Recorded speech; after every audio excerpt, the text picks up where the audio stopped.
A very warm welcome on behalf of the Faculty of Arts.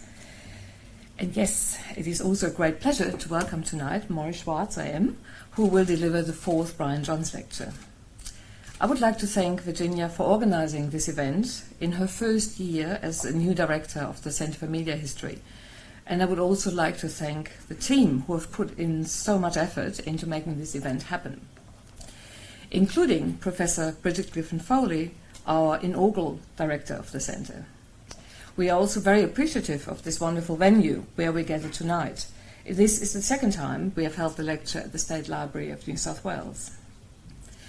I would like to take the opportunity here as Dean of the Faculty of Arts and a strong supporter of the Centre for Media History to thank the Copyright Agency for their generous support not only of this event but of the events over the past 3 years.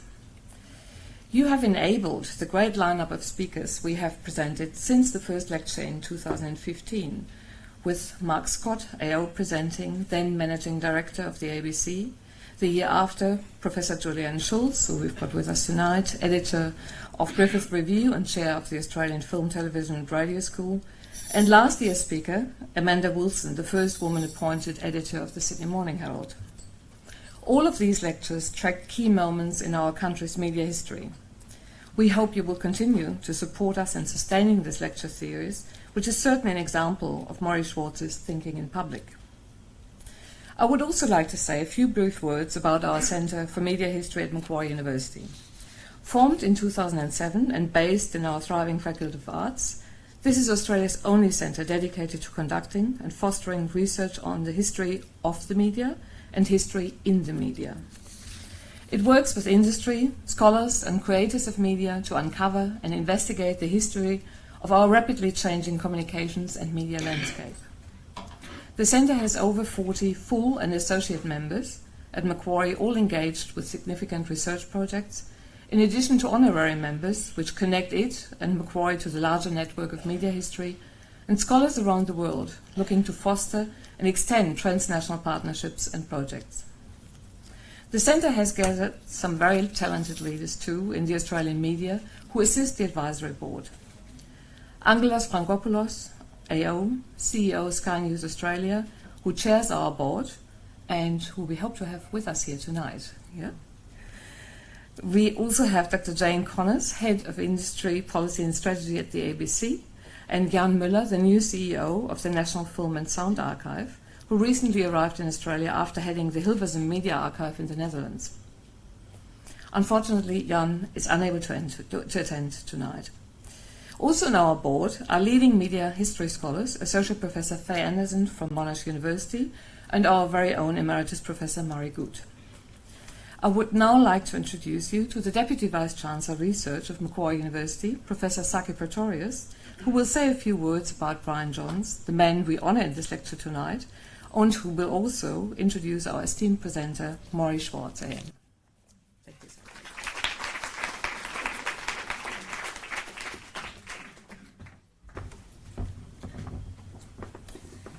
Thank you, Martina, and thank you, Virginia.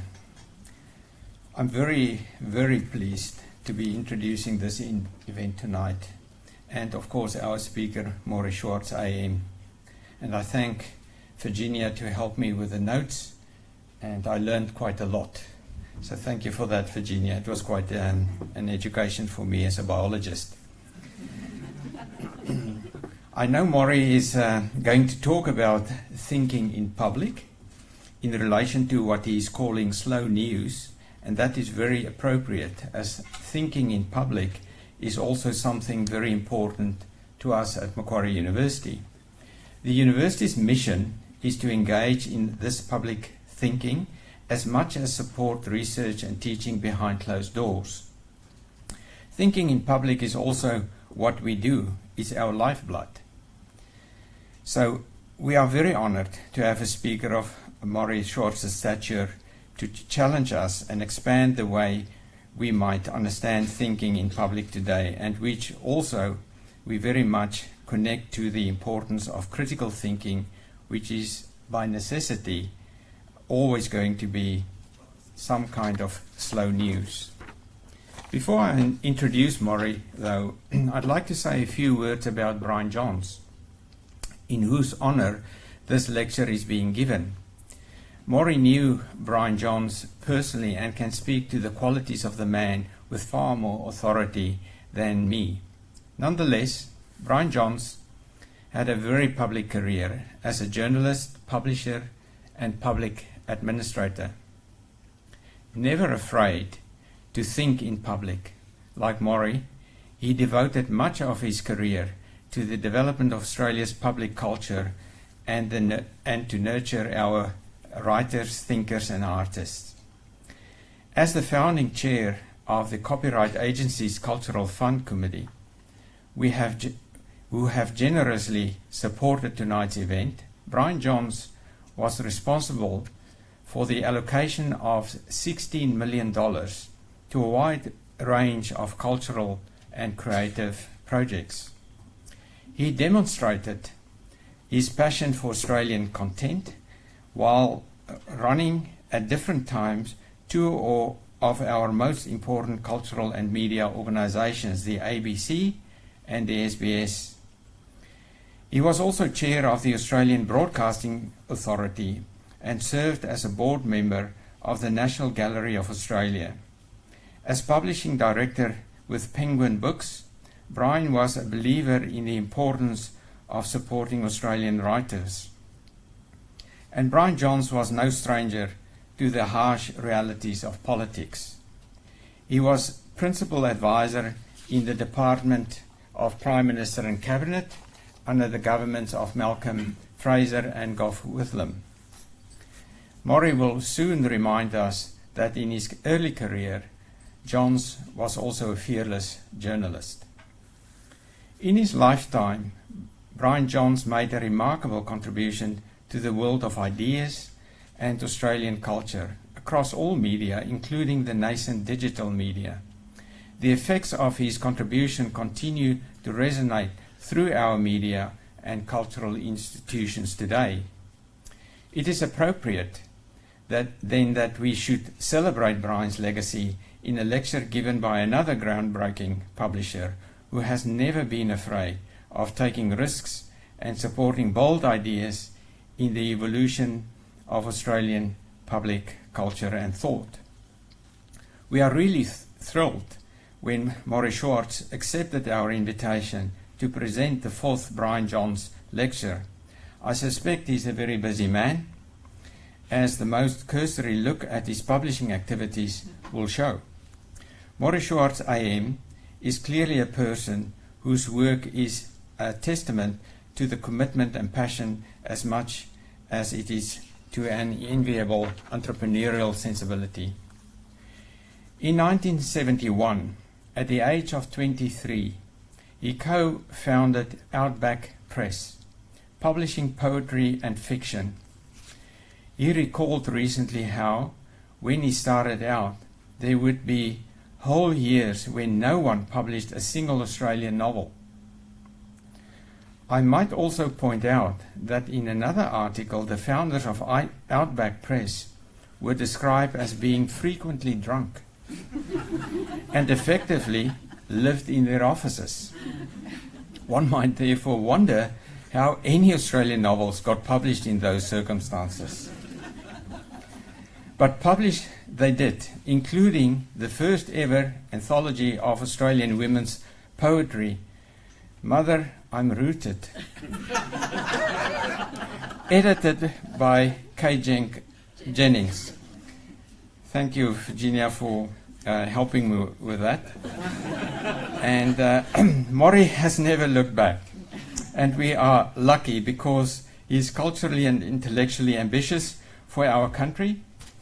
And has many strings to his bow, including for many years running a successful property development business.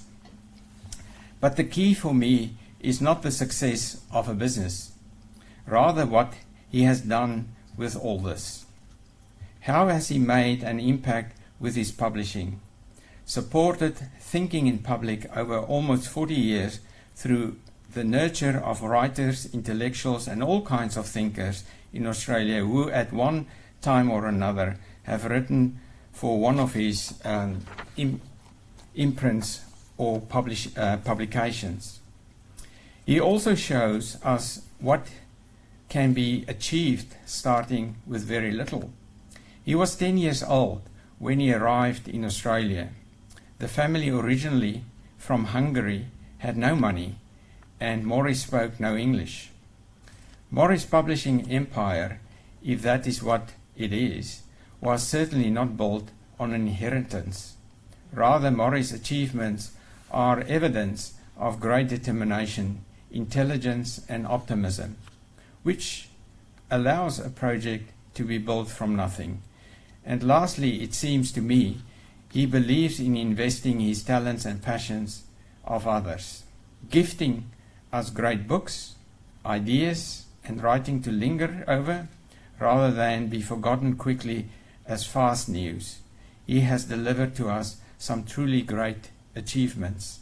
These books then support a culture, not merely make a business, as do his media outputs. Today's Morry Schwartz's publishing encompass a weekly newspaper to a monthly magazine to a quarterly journal, the Saturday paper, the monthly, the quarterly journal, have all become indispensable platforms for public thinking today, engaging us in the bigger conversation around the most significant political, social and cultural debates of our time.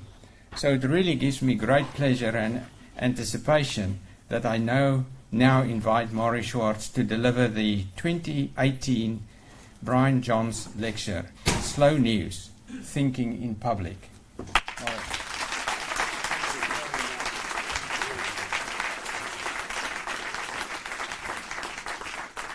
Thank you, Professor Pretorius. Pretorius? Correct. Thank you very much. Ladies and gentlemen, good evening. I'm honoured to have been invited by Dr. Virginia Matson, the Centre of Media History and Macquarie University, to deliver the fourth Brian Johns Lecture. I'm particularly pleased because I knew Brian quite well, especially during the period when he was heading up Penguin Books and we were the young upstarts at A-PAC Press. He was a most generous encourager. I can still hear his gravelly voice through that ever-present smile assuring me that we were doing okay. He certainly was doing okay. His life ran parallel to the history of the media in this country. Newspapers, journals, magazines, books, television. He played a key role in all of these. I'm sure that he was fascinated and concerned by the disruption of the media. A disruption that has been unfolding for what seems a very long time now. The media as we knew it is unravelling in slow motion. But the last thing you want to hear from me is that the old media model is dead. We've all known this for years. And anyway, should we care? Should we care if in this country News Limited and Fairfax are slowly being strangled? Does it matter if the dinosaurs die, if history thus dictates, maybe just let the disruptors disrupt and let new shoots emerge? Technology has overtaken the money printing machines of the old media moguls. And maybe, hurrah for that. Maybe we just hold our breath and wait for a new and viable model of civic journalism to replace the old. Now, free news is everywhere. If there's a problem, it is that there is too much news. News is ubiquitous. Free feeds from 1,000 sources. It is shared on social media, aggregated by free sites cannibalizing the old. Just open your phone and news pops up from who knows where. Truth was the first casualty. Who knows whom to trust? Social media and electronic distribution begat fake news. And who could have predicted? Fake news turned out to be more popular than true news. It was more entertaining. The Russians got onto it pronto and likely swung the American elections. There is free news from the ABC, in text, on radio, on television. Same from the BBC and The Guardian, free. Of course, a tsunami of it on Google and Facebook.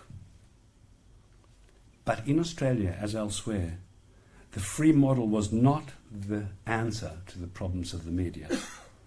As one Louis Gordon Crowitz famously put it, if you're not paying for the product, you're not the customer. You are the product being sold. He wasn't the first with this insight. There is nothing new and there is nothing free under the sun. Free is okay for government-supported media, for it's not really free. We all pay. But they have their limitations. Auntie returned the filing cabinets, so don't depend on them to keep the bastards honest. That's not to say that they don't break big stories, they do. The Dondale disgrace and the failings of the greyhound racing industry were recent triumphs. And they do much that is crucial and excellent, but they are hamstrung in talking back to the government of the day. And The Guardian, it's free. Their model relied on advertising, the value of which free fell with the explosion of available inventory. But they had a grand idea. A second strand of revenue, voluntary reader contributions for civic journalism. They say it's working for them, which is great. But this is not going to be the model for the entire industry in all its complex diversity, not a chance.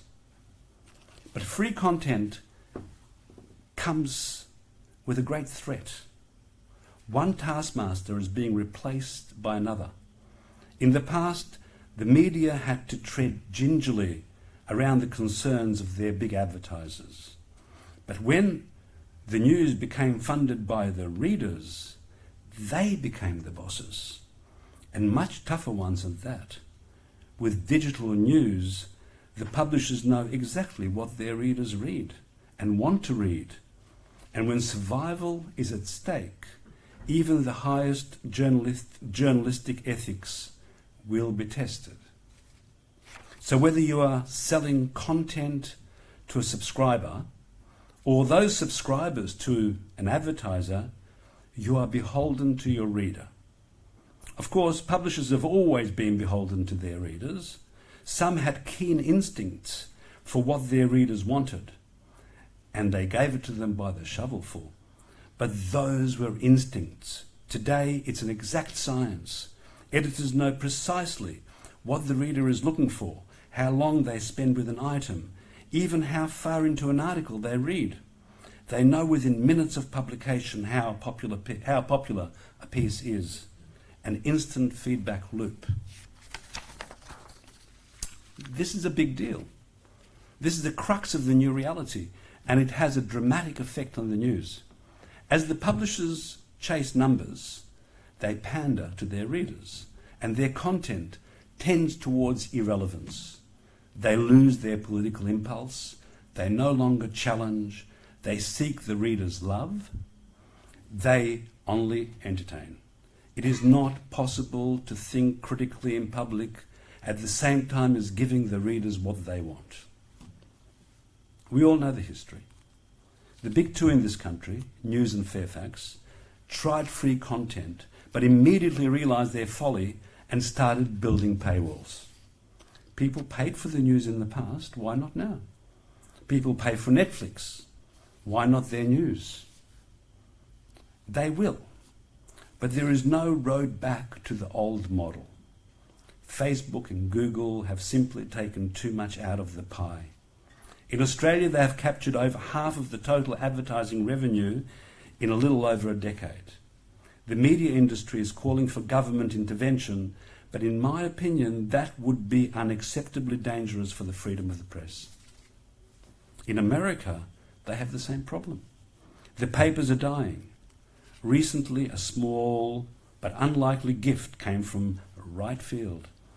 There was a rush to pay for Trump news as presented by the old and reliable New York Times.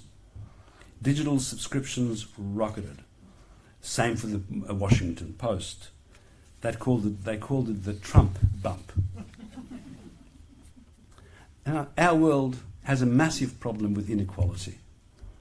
My deepest concern is that in the future, access to news will cause even deeper inequality. Here is a dystopian scenario. The super wealthy, both corporations and individuals, will finance valuable news and information. They will not share it with the rest of us. This will give them an added advantage, and the inequality gap will keep widening. This is already happening with information.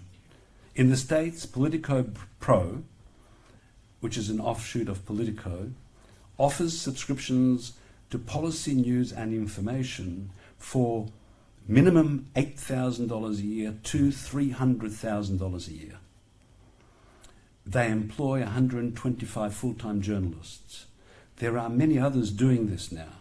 It's not inconceivable that this high-ticket service will extend from straight information to news, funded by the super-rich for the benefit of the super-rich. This is not new. It was the norm before the 20th century. News was an elite product. The rich will get the rich news. The rest of us will depend on trashy free news.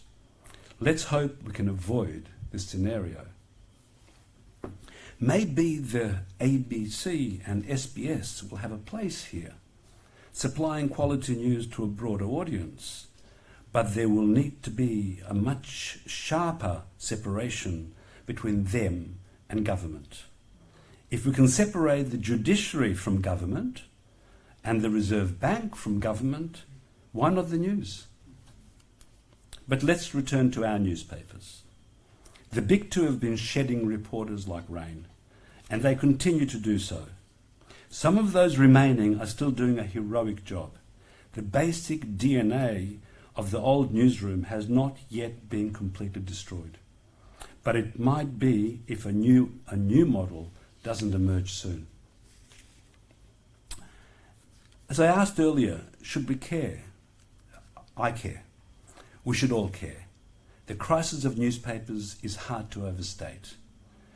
So is their civilizing effect. Back before the Great Disruption, there was a compact that worked.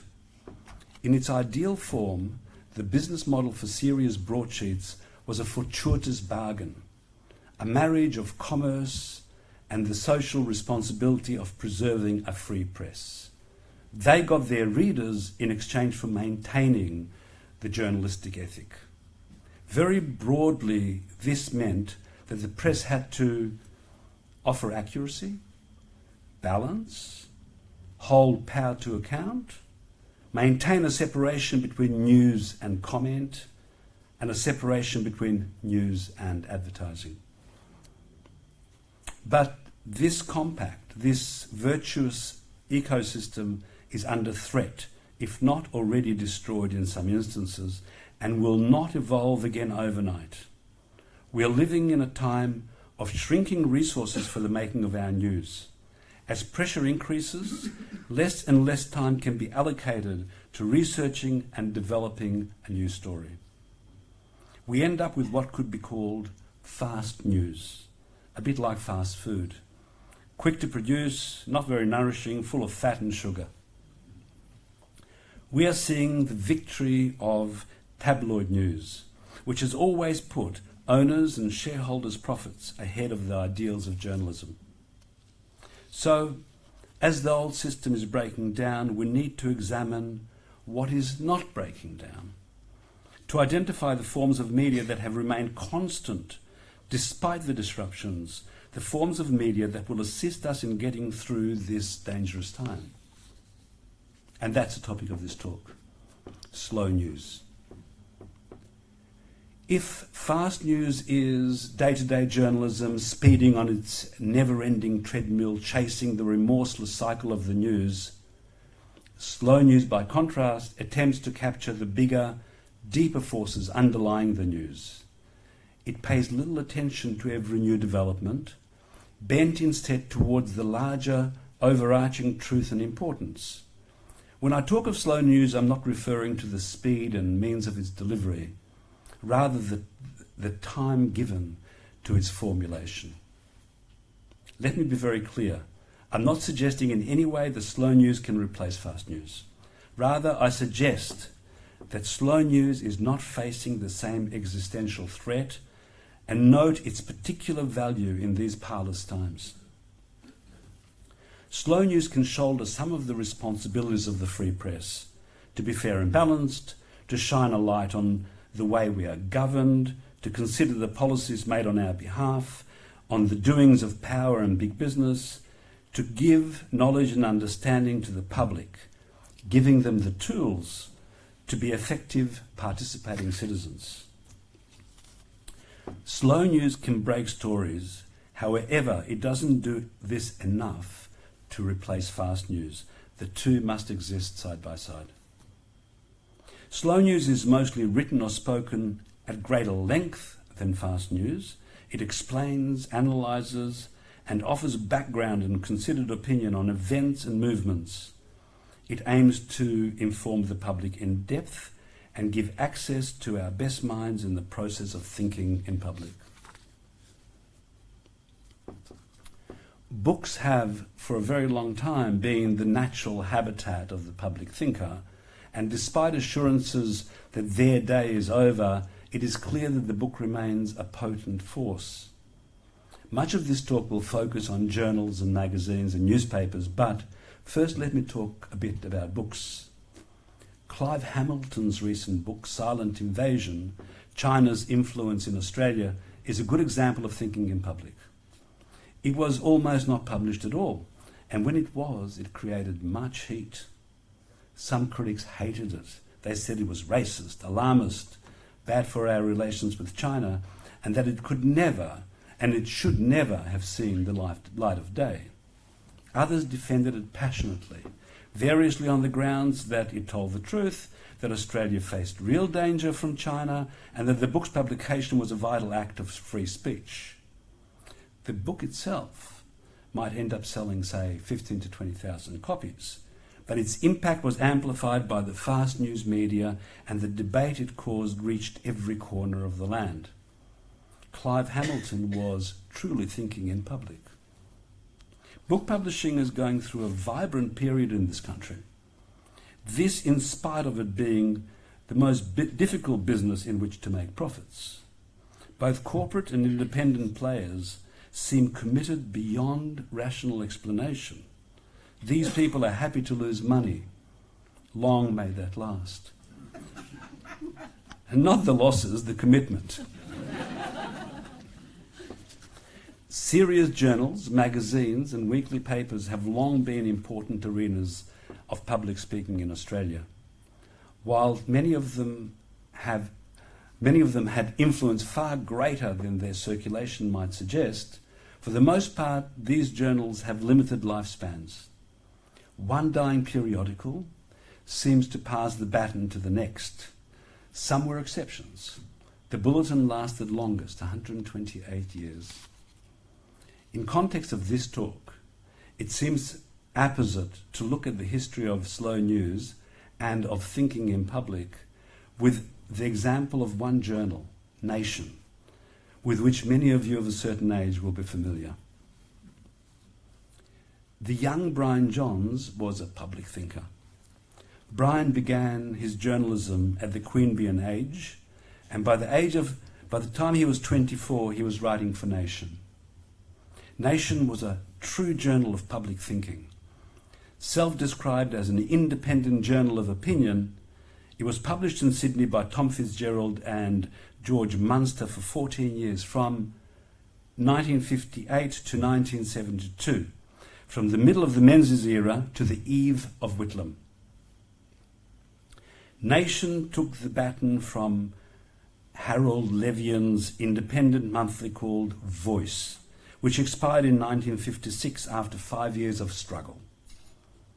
The editors of Nation were as troubled by the illiberalism of Menzies as they were by Labor's policies, which were as committed to white Australia as the Liberals. In March 1975, they editorialised, "In Australia, the Liberal has no party, and we should never forget that." They were, of course, referring to small L Liberals. Let me quote the late Ken Inglis from his book, Nation, published by MUP. I quote, "The daily papers are uniformly anti-Labour, docile in the face of Menzies posturing abroad, content with his government's obsequious endorsement of American foreign policy in Australia's region, slaves to the bipartisan conventional wisdom about non-European immigrants, and indifferent to large issues which seem to Fitzgerald to cry out for scrutiny." End of quote. Into this environment arrived a very young and brilliant Brian Johns. In 1960, at the age of 24, he wrote a long and severe two-part investigation of B.A. Santa Maria's movement. For a variety of reasons, many of the writers at Nation used pseudonyms. Brian Johns did because he was moonlighting from his day job as a journalist for a government agency, the Australian News and Information Service. He disguised himself as Lacandaire, after the 19th century French theologian who tried to reconcile commitment to the church with the ideals of liberty, equality and fraternity. Once an issue of Nation containing a piece by Lacandaire, critical of the Knights of the Southern Cross, a Catholic fraternal order, was willfully delayed and many copies destroyed by Catholic postal workers in Sydney. Those were heady days. In order to highlight the commitment of the publishers of Nation to thinking in public, that I again borrow from Ken Inglis. Nation's generosity with space was unusual by comparison with either its predecessors or with newspapers. Other writers shared Brian Johns' gratitude to the editor for his willingness to let writers grow on the page. He responded to his encouragement not to write down. End of quote. Nation published many writers who went on to cement their positions as Australia's public thinkers of the era. They included Manning Clark, Bob Ellis, Max Harris, Robert Hughes, Ken Inglis, Judy Inglis, Brian Johns, Mungo McCullum Sr., Cyril Pearl, Hugh Stretton, Max Such, Sylvia Lawson, and many others. The only fiction ever published was a chapter out of Nabokov's Lolita. It was a gesture of defiance after the book was banned. It was run over 2 issues, in between which their printer was raided by federal security officers who overlooked the toilet cistern in their search for the text. No editor of a daily paper in Australia in 1959 would have dared to thumb their nose at the law in this way. There were several active journals at the time. On the left, Nation, Dissent, Outlook, Meanjin and Overland. On the right, Quadrant and the Bulletin. In 1960, Frank Packer took over the Bulletin, which was going through an arthritic late middle age. He installed Donald Horne as editor, who immediately removed the shameful line, "Australia for the white man," from the masthead. The only advertiser to ever buy a double-page ad in Nation was Rupert Murdoch. In 1964, to announce Australia's first daily, The Australian. Alongside a smiling photograph of the young Rupert, ran the promise that The Australian would be a newspaper of intelligence, of broad outlook, of independent spirit, dedicated to the attainment of the highest standard of reporting and analysis.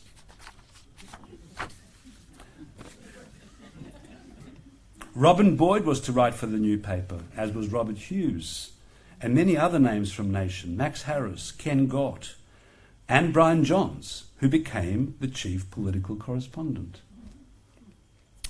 But before long, Murdoch was complaining that The Australian was becoming too much like a daily version of Nation.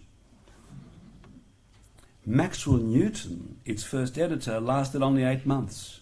He criticised The Australian, saying that as editor he was under complete direction, which made it, and I quote, "impossible to achieve the essential principles, aims and standards of quality which fired the enthusiasms and dedication of a large team of men and women, including myself, end quote.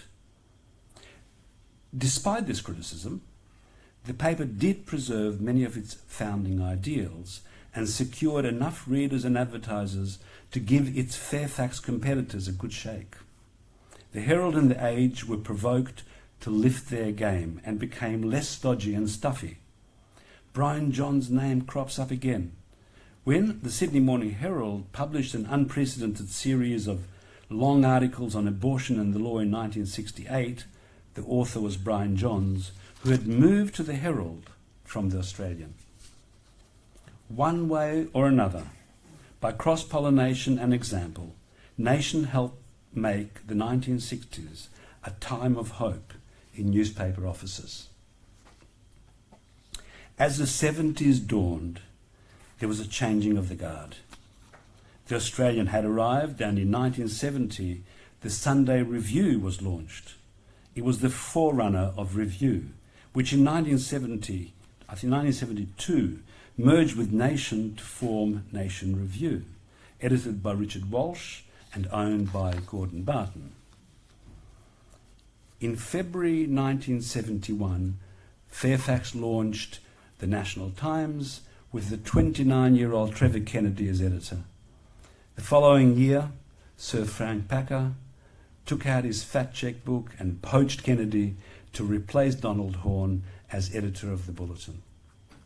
And so it continued, this thin line of deep engagement, the Nation in conversation with itself through its public thinkers and its publications. Let's fast forward 40 years, 2011. Robert Mann was driven to write a quarterly essay about the Australian newspaper. In that year, Rupert Murdoch's empire was subjected to extreme scrutiny in Britain over the phone tapping scandal, but there was no scrutiny in Australia, where he owned 70% of the press. Mann was thinking on behalf of all who were troubled by the power of the Australian and the manner in which it was used. He contended that under the 9-year-long editorship of Chris Mitchell, the Australian had cast itself as judge, jury and would-be executioner of public figures and policies. He saw a dangerous case of power without responsibility. He requested an interview with the editor and the top journalists of the paper, and to Mann's surprise, and to the Australians' credit, they accepted. Robert asked if he could take me along, as a kind of silent witness, to which they also consented. We went to their Surrey Hills headquarters in Sydney, and Robert interviewed one key journalist after another, and then into Chris Mitchell's office to interview him and Paul Kelly together. It was a hilarious moment when the great News Corporation couldn't get a tape recorder to work. We, the four of us, sat in Mitchell's office in morose silence as secretaries scurried to make one work. Finally, 4 tape recorders were turned on. 2 News Corporation ones, Robert's old unit and my mobile phone. It was a most entertaining hour, especially for me, as I was there only to listen. Speeches were made by the 3 of them. Robert was as tough and direct as any seasoned reporter.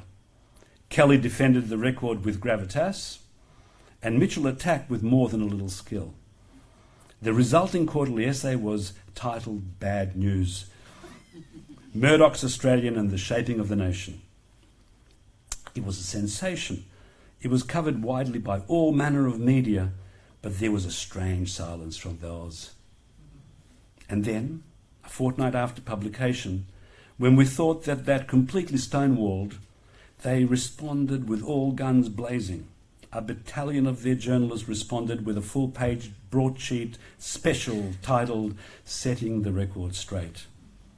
Led by Mitchell himself, the heavyweight lineup included Michael Thachbury, Chris Kenny, Graham Lloyd, Greg Sheridan and Nicholas Rothwell.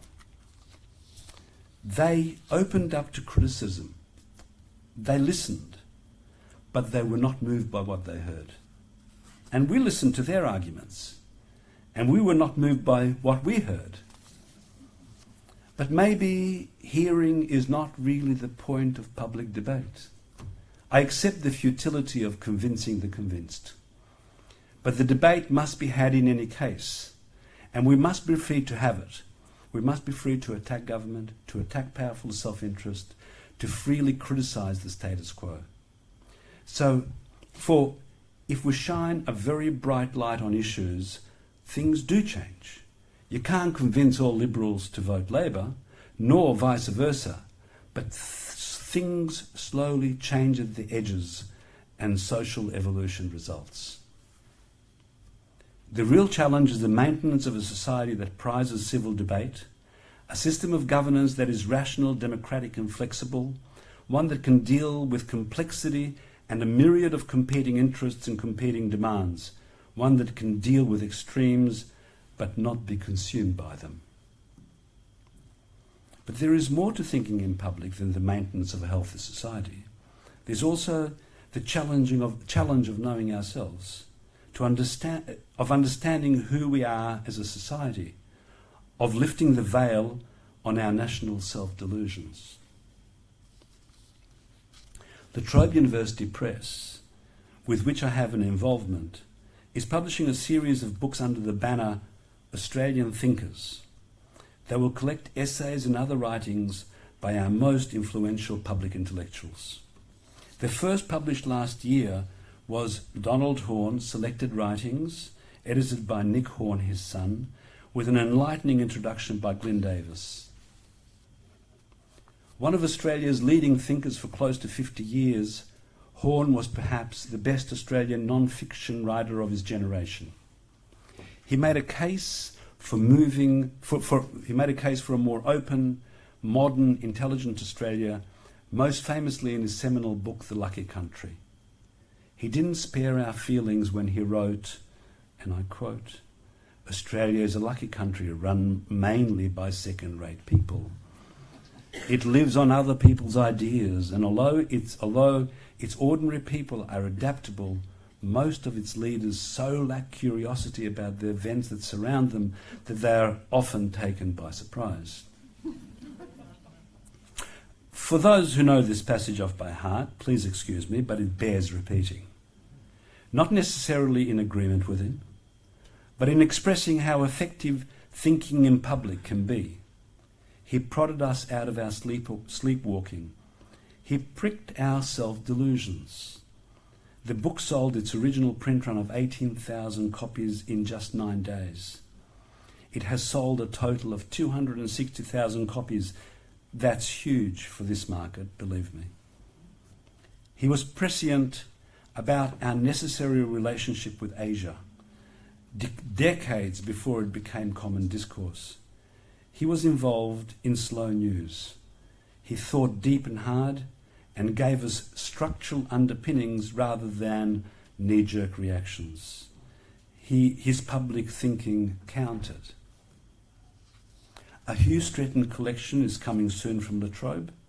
Robert Mann, John Hurst and W.E.H. Stanner collections have been issued by Black Ink, Inga Clendinnen by Text, Don Watson by Vintage, and I hope Judith Wright and Judith Brett will be next, followed by many more.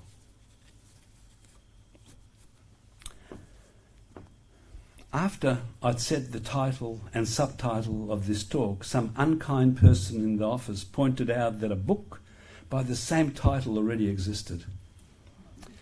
Thinking in Public, Strauss, Levinus, Arendt, by Benjamin Aldous Werkhaft.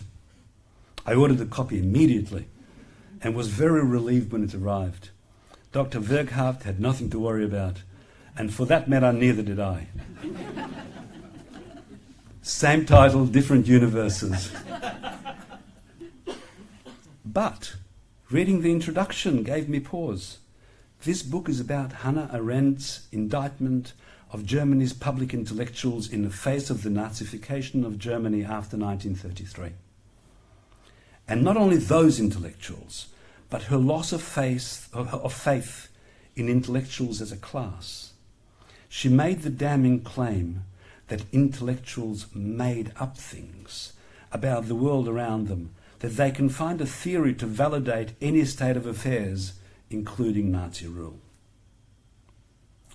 So the notions of intellectuals thinking in public also has its problems.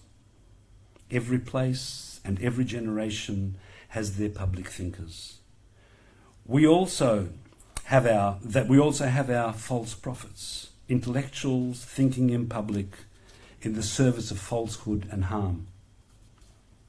In 2003, Keith Winchuttle published The Fabrication of Aboriginal History.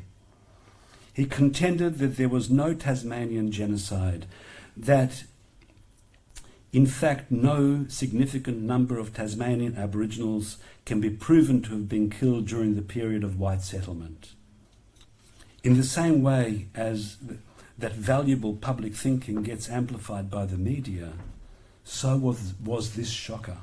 The Australian newspaper gave it huge coverage and often endorsement. Robert Mann edited a response in book form, Whitewash.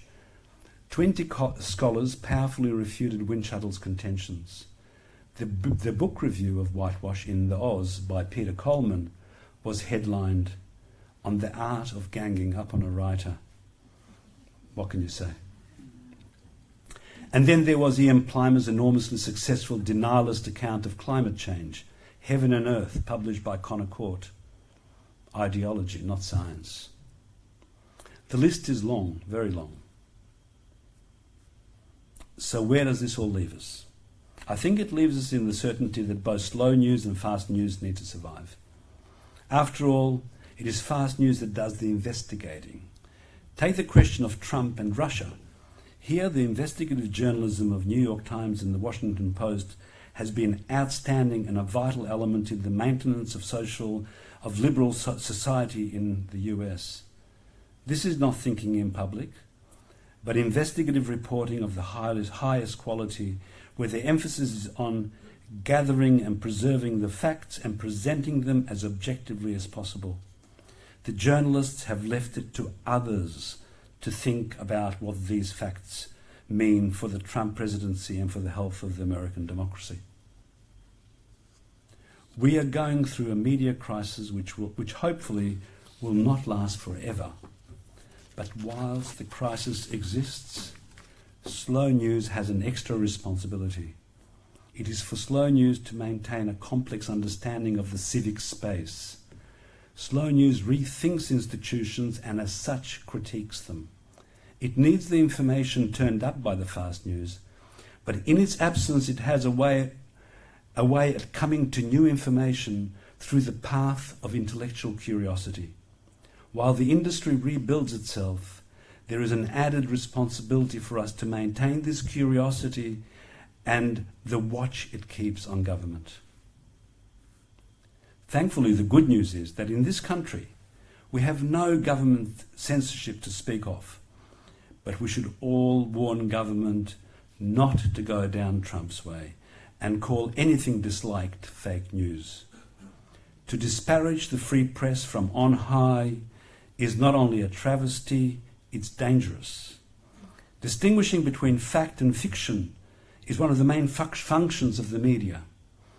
For power to label anything uncomfortable as fake can't help this already difficult undertaking. And for power to state that the ABC and the media and the progressive media is dead to them, that is a disgrace. Our politicians should know how vital a free press is to a free society. Truth and free expression are the engines of democracy. The first action of a dictator is to attack the free press. Truth is their enemy. They jail journalists. They eliminate journalists. They don't deal in facts and reason, but rather brute force, which makes their word law. We live in a time of rising illiberalism.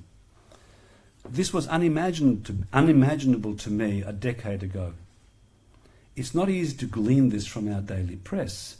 It is to books and journals again that we must look, to publications such as Foreign Policy and my favourite, Foreign Affairs, which obviously was our inspiration for Australian foreign affairs. It was in such journals that I followed the recent Hungarian elections. I guess you'll be glazing over Hungarian elections. Do we care? Well, again, I care. I care not only because I was born there and lost most of my family to the Nazis there. I care because these elections are important for us to understand, because some of the forces evident there will drive our upcoming elections here. In a foreign affairs piece, András Bíró Nagy explains why the autocratic Viktor Orbán recently won a third term and a supermajority in parliament. He did it by a systematic weakening of Hungary's democratic system and through the success of his anti-migration platform. His decision to close the country's borders to refugees in 2015 was very popular.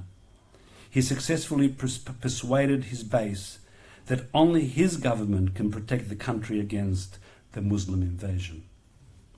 Sound familiar? It is clear that migration was a winning issue for Orbán, and this will be music to the conservative wing of our own government. Orbán's xenophobic message didn't end there. He railed against the pernicious influence of outsiders, including Brussels, Western liberals and the United Nations, and of course the malign influence of the Jews. This year he spoke in lightly coded language of what it meant to be Hungarian and not Hungarian.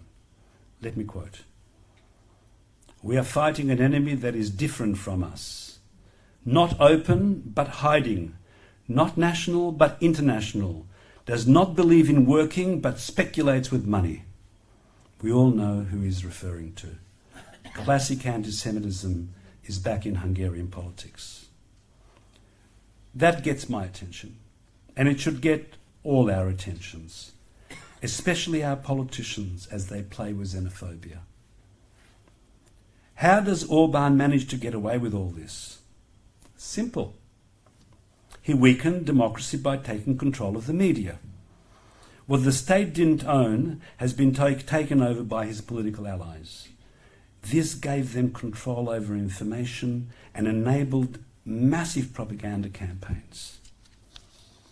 The problems of our own press are economic in nature.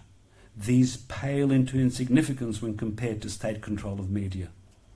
Trump's attacks on the media and the copycat attacks by our own politicians are the first steps towards the Hungarian model. As someone from Latin America reputedly said, "We've all seen this movie before, just never in English." We all seem to be watching the world as it slides into illiberalism without apparent panic. Let's rail against attacks on the freedom of the press. Government needs to be very careful.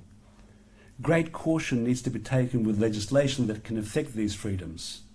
Recently in focus was their drafting of intelligence and security laws and the dangers they posed for journalists. It is the duty of legislators to ensure that the free press is not constrained. They should not wait for media reaction. They are our leaders and they should act in our best interests. Here is a radical idea. The government should protect democracy as keenly as the media does. The problems that I have talked about are universal. Every open society is challenged by the state of their media. In America, they are almost in as much trouble as we are, but not quite. They at least have the New York Times and the Washington Post. What makes these papers so great? Is it the intelligence and the depth of their coverage? Is it the 5 attributes of the free press that I started with? Accuracy, balance, holding power to account, and the separations between editorial and comment, and editorial and advertising? Yes, all of these, but nothing more than trustworthiness. Trust in the entity that is providing the news. Knowing the entity, for this is what has been torn asunder by the internet. It has dematerialized our world, it's hard to be sure who is saying what. I have no intentions of making judgments in public about our newspapers. They all have their faults, their virtues, and their thorny problems. But having said that, let me say this in defence of our newspapers. More so, let me say this in their praise. My career has been in slow news. Black Ink Books, Quarterly Essay, the Monthly Magazine, and when we launched the Saturday paper, I thought that it was going to be more of the same. But I found something new. I quickly realised that newspaper journalism was a profession with a clearly stated code of ethics, like doctors with their Hippocratic oath. Most of the writers working with our Saturday paper came from Fairfax, trained by Fairfax to a high level of ethics and exactitude. So let's make the best of what we do have. Let's encourage new voices. Let's hope that thinking in public hasn't disappeared with the ailing press. Let's slow down. Let's foster public thinking without the pressures of either government or the partisan demands of our readers, and hope that the balance of decency in this country and the robustness of our democracy wins out. But nothing is guaranteed. Outrage is easy. Pluralism and argument are hard. Let me finish where I started. Slow news. Again, when I settled on the title for this talk, I had not heard of the Slow Journalism Company. That's right, the Slow Journalism Company of the UK. They publish a quarterly magazine called Delayed Gratification. What a fabulous title. Established in 2011, it's an example of the slow movement and describes itself as an antidote to throwaway media, with the slogan, "Last to breaking news." They claim that in today's ultra-fast news cycle, being first is rated above being right, and how correct they are.